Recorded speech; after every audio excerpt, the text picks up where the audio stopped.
Hello guys, வணக்கம். Welcome back to my channel Bhuvana home maker. இன்றைக்கி நம்ம பார்க்க போது ரொம்ப சூப்பராக கிறிஸ்பியான நேந்திர சிப்ஸ் எப்படி நம்ம வீட்டிலே செய்யலாம் அப்படின்னு பார்க்கலாம். அதுக்கு முன்னாடி நீங்கள் என்னோடய சேனலை இப்போ தான் ஃபர்ஸ்ட் டைம் பார்க்குறீங்கன்னா மறக்காமல் நம்ம சேனலை சப்ஸ்கிரைப் பண்ணிவிட்டு கூடவே ஒரு சின்ன பெல் ஐக்கான் இருக்கும், அதுவும் டேப் பண்ணுங்கள். ஸோ தட் நான் ஃப்யூச்சரில் வீடியோஸ் போட்டு உங்களுக்கு நோட்டிஃபிகேஷன் வரக்கு அது ரொம்பவே ஹெல்ப்பாக இருக்கும்.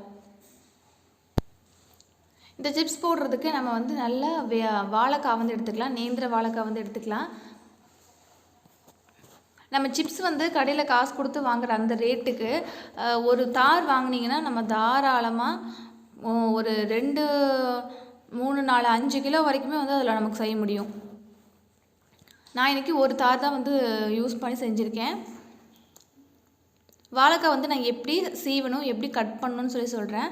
ஃபஸ்ட்டு மேல் பார்ட்டை நல்லா ஒரு 2 இன்ச்சுக்கு கட் பண்ணிக்கோங்க. கீழே பார்த்திங்கன்னா 2 இன்ச் அளவு கட் பண்ணிக்கோங்க. கட் பண்ணிவிட்டு ஒரு பகுதியில் மட்டும் பார்த்திங்கன்னா நைஃப் வச்சு அந்த வாழைக்காயோட ஸ்கின் ஃபுல்லாக ரிமூவ் பண்ணிடுங்க. அந்த அந்த ஒயிட் கலர் பார்ட் தெரிகிற வரைக்கும் அந்த ஸ்கின் ஃபுல்லாக எடுத்துருங்க. பீலர் வச்சு பண்ணிங்கன்னா உங்களுக்கு இந்தளவுக்கு ஒயிட் பார்ட் தெரியாது. லைட்டாக அந்த க்ரீனிஷாக தான் இருக்கும். அதனால் நைஃப் வச்சு அந்த மேல் பார்ட் ஃபுல்லாக அப்படியே கட் பண்ணி எடுத்துருங்க. இன்னொரு பக்கம் பார்த்திங்கன்னா நைஃபோட எட்ஜை வச்சு அப்படியே ஒரு லைன் மாதிரி இப்படி ட்ரா பண்ணிங்கன்னா உங்களுக்கு அந்த தோல் உரிக்கிறதுக்கு ஈஸியாக இருக்கும். இல்லைனா ரொம்ப கஷ்டப்பட்டு அந்த ரொம்ப டைட்டாக இருக்கும். வாழைக்காய்ங்கிறதுனால ரொம்ப பிடிச்ச மாதிரி இருக்கும். அந்த கத்தி வச்சு லைட்டாக அந்த ஸ்கின் அப்படியே எடுத்து விட்டுட்டிங்கன்னா ஈஸியாக உங்களுக்கு உரிக்கிறதுக்கு வந்துடும். கையில் கொஞ்சமாவது நெயில் வேணும். நெயில் இல்லாதவங்க நம்ம பூண்டெல்லாம் உரிக்கும் போது நெயில் மாதிரியே ஒரு விரலில் ஒன்று மாட்டுறதுக்கு இருக்கும், ரப்பர் மாதிரி. அது இருந்துச்சுன்னா நீங்கள் அது கூட வச்சு மாட்டிட்டு நீங்கள் உரிக்கலாம். டைட்டாக இருக்கும். நான் பண்ணுற மாதிரி சைடில் ஒரு லைன் மாதிரி போட்டுட்டு அதுக்கப்புறம் நீங்கள் நல்லா பிச்சு எடுத்திங்கன்னா அந்த தோல் அப்படியே உங்களுக்கு பிஞ்சு பிஞ்சு வந்துடும். எங்கேயுமே க்ரீனிஷ் இல்லாத மாதிரி சுத்தமாக உரிச்சு எடுத்துக்கலாம். உரிச்சு எடுத்ததுக்கப்புறம் வாழைக்காய் கழுவுறதோ அந்த மாதிரிலாம் எதுவுமே செய்ய வேண்டாம். கையில் மெயினாக வாழைக்காய் கட் பண்ணுறதுக்கு முன்னாடியே 2 கையிலே தேங்காய் எண்ணெய் நல்லா அப்ளை பண்ணிக்கோங்க. இல்லாட்டி கை ஃபுல்லாக அப்படியே பிளாக்காக பிடிச்சிக்கும்.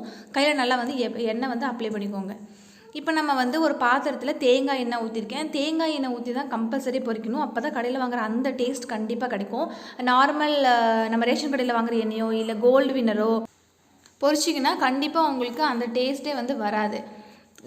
தேங்காய் எண்ணெய் யூஸ் பண்ணால் மட்டும்தான் உங்களுக்கு அதே டேஸ்ட் கண்டிப்பாக கிடைக்கும். பெரிய பாத்திரமாக வச்சிங்கன்னா ஒரு 5, 6 வாழைக்காய் அட்டன் டைமில் சீவி விடுறதுக்கு கரெக்டாக இருக்கும். சின்ன பாத்திரமாக ரொம்ப லேட் ஆகும்.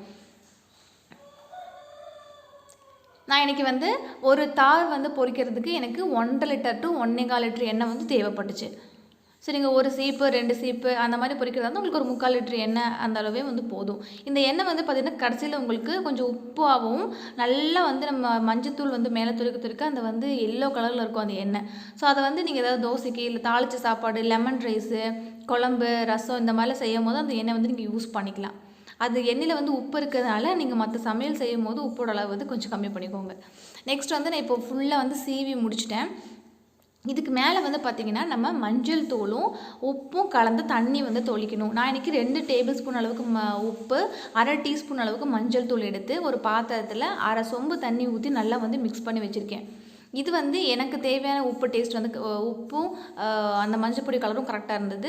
ஒருவேளை உங்களுக்கு உப்பு கொஞ்சம் அதிகமாக இருக்கிற மாதிரியோ இல்லை கொஞ்சம் கம்மியாக இருக்கிற மாதிரி இருந்துச்சுன்னா நீங்கள் இன்னும் கொஞ்சம் கூட அந்த அளவு கூட்ட குறைய செஞ்சுக்கலாம். பாத்திரத்தில் ஃபஸ்ட்டே மிக்ஸ் பண்ணி வச்சுக்கோங்க. இந்த வாழைக்காய் சீவினதுக்கப்புறமா அந்த தண்ணியை நல்லா ஒரு 3 கை எடுத்து ஃபுல்லாக ஸ்ப்ரெட் ஆகிற மாதிரி நல்லா தொளிச்சு விடணும். தொளிச்சு விட்டதுக்கப்புறம் கரண்டி வச்சு ஒரு மிக்ஸ் கொடுத்திங்கன்னா அந்த மேலே நம்ம கடைசியாக சீவி போட்ட அந்த வாழைக்காய் அப்படியே மேலே இருக்கும் பாருங்கள், அது ஃபுல்லாகவே எல்லா பக்கமும் போய் நல்லா மிக்ஸ் ஆகிக்கும். என் கையில் நான் 3 கை தொளிச்சுட்டு நான் இன்றைக்கி 4 வாழைக்காய் சீவி உள்ளே போட்டிருக்கேன். என் கையில் 3 கை அளவுக்கு நான் மஞ்சள் பொடி தண்ணி தொளிச்சு விட்ருக்கேன். நீங்கள் ஒரு டைம் எடுத்து அந்த சிப்ஸு சாப்பிட்டு பார்த்தீங்கன்னா உங்களுக்கு உப்போட அளவு தெரியும். நான் இன்றைக்கி ஒரு தார் பார்த்திங்கன்னா ஃபினிஷ் பண்ணிட்டேன்.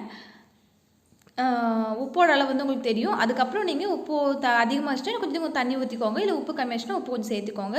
மஞ்சத்தூள் அதே மாதிரி தான். உங்களுக்கு கலர் வந்துருச்சு நல்ல டார்க் எல்லோ கலரில் இருந்துச்சுன்னா இல்லை கம்மியாக இருந்தது அதுக்கு தகுந்த மாதிரி நீங்கள் மஞ்சள் பொடி உப்பு அட்ஜஸ்ட் பண்ணிக்கோங்க. எண்ணெயோட கொதி அடங்கினதுக்கப்புறம் மேலே அப்படியே வந்து நல்லா கலக்கலன்னு சத்தம் கேட்டு அப்படியே வந்து மேலே பொரிஞ்சு நிற்கும். அந்த டைமில் வந்து நம்ம எடுத்துடலாம். பாருங்கள், ஒரு சிப்ஸு கூட ஒன்றோட ஒன்று ஒட்டலை. அப்படியே செப்பரேட்டாக சூப்பராக வந்து வந்திருக்கு. கண்டிப்பாக நீங்களும் வந்து ட்ரை பண்ணி பாருங்கள். ஒரு பிளேட்டில் வந்து முதலே சீவி வச்சுட்டு எடுத்து வந்து போடாதீங்க. கண்டிப்பாக செப்பரேட்டாக வராது. எண்ணெய்க்குள்ளேயே சீவி விட்டால் மட்டும்தான் செப்பரேட்டாக வரும். நான் ஃபஸ்ட்டு வந்து பிளேட்டில் சீவி வச்சுட்டு அதுக்கப்புறம் எடுத்து போட்டேன். அது என்னாச்சுன்னா ஒன்றோட ஒன்று வந்து ஒட்டிக்கிச்சு. அந்த ஒட்டின பாட்டு வந்து பார்த்திங்கன்னா ஒரு மாதிரி வதன்னு இருக்கும்.